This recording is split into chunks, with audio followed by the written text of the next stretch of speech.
So I'm going to show you how to insert the SIM card in a Samsung Galaxy Z Trifold. Now this is very simple, and this phone takes a nano SIM card, and you do get a SIM ejector tool in the box of your phone. Now to insert the SIM card, you have to open up the phone into a tablet, and then you'll be able now to access the SIM tray on the extreme left hand side. So simply grab the SIM ejector tool and put it inside that hole and push towards the phone, and the SIM tray will pop out just like that.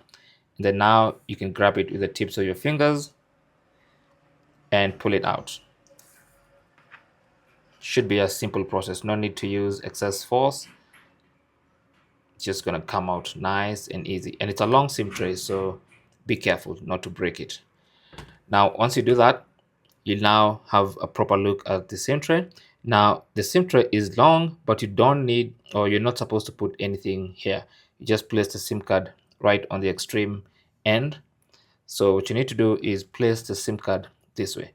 So hold it with this little indent, matching this indent on the SIM tray. So with the contacts facing down, you place the SIM card like that, and it's gonna sit inside that little hole, and it's gonna go completely flush with the SIM tray, as you can see.